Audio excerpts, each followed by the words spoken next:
అందరికీ హాయ్, ఎలా ఉన్నారు? Welcome back to my channel. ఇవాళ గుత్తొంకాయ కర్రీని గ్రేవీగా టేస్టీగా ఎలా చేయాలో చూపిస్తున్నా. Let's start. ఫస్ట్ ఒక బౌల్లో పల్లీలు వేసుకొని వీటిని వేయించుకోండి. ఇందులో కొన్ని నువ్వులు వేయండి. ఇంట్లో ఎండు కొబ్బరి ఉంటే కట్ చేసి వేసుకోండి, లేకపోయినా కొబ్బరి పొడి కూడా వేసుకొని 2 నిమిషాలు వేయించి వీటిని చల్లగైన తర్వాత పేస్ట్ చేసుకోండి. ఇప్పుడు ఒక బౌల్లో 1 స్పూన్ ఆయిల్ వేసి, ఆయిల్ వేగాక 2 మీడియం సైజు ఆనియన్స్ కట్ చేసి ఆయిల్లో వేసుకోండి. ఆనియన్స్తో పాటు ఒక 2 పచ్చిమిర్చిని కూడా వేసేయండి. వీటిని 2 నిమిషాలు మగ్గిన తర్వాత ఒక చిన్న సైజు టమాటాని కూడా కట్ చేసుకొని ఇందులో వేసేసుకోవాలి. మనం ఇందులో చింతపండు రసం వేస్తామండి, అందుకే ఒక టమాటా సరిపోతుంది. నెక్స్ట్ 1 స్పూన్ అల్లం వెల్లుల్లి పేస్ట్ వేసి 2 నిమిషాలు ఫ్రై అయిన తర్వాత తీసేసి చల్లగైన తర్వాత పేస్ట్ చేసుకోండి. ఇప్పుడు వంకాయలను క్లీన్గా కడుక్కొని ఒక బౌల్లో వాటర్తో పాటు 1 స్పూన్ సాల్ట్ వేసుకోవాలి. వంకాయలను తొడిమెలు కట్ చేసి మిడిల్లో ఇలా 4 పార్ట్స్ వచ్చేటట్టు కట్ చేసుకొని సాల్ట్ వాటర్లో వేసేసుకోవాలి. వీటిని ఒక ప్లేట్లో తీసుకొని ఆయిల్లో వేసే ముందు టిష్యూతో ఇలా పైన లైట్గా తుడిచేసుకొని ఆయిల్లో వేసేసుకోవాలి. ఎందుకంటే ఆయిల్ పైన చిట్లకుండా అండి.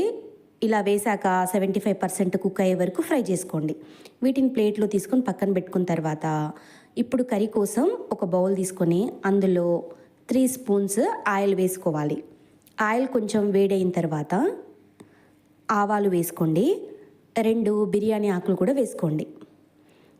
ఆనియన్స్ పేస్ట్ చేసుకుంటాం కదా, ఆ పేస్ట్ని వేసిన తర్వాత పచ్చివాసన పోయే వరకు లైట్గా ఫ్రై చేసుకోవాలి. ఇప్పుడు చిటికెడు పసుపు కూడా వేసేసి 1 నిమిషం ఫ్రై చేసుకోండి.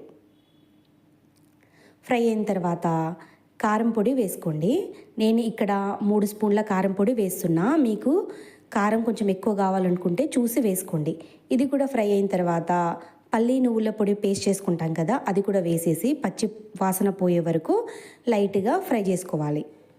1 స్పూన్ సాల్ట్ కూడా వేసుకోండి. చింతపండు రసాన్ని వేసాక ఇందులో 1 గ్లాసు వాటర్ వేయండి. 3 నిమిషాలు ఉడికిన తర్వాత ఫ్రై చేసి పెట్టుకున్న వంకాయలను ఇందులో వేసి 7 నిమిషాలు ఉడకనివ్వండి. 7 నిమిషాలు అయితే ఇది మంచిగా ఉడికిపోతుందండి. చూడండి ఒకసారి,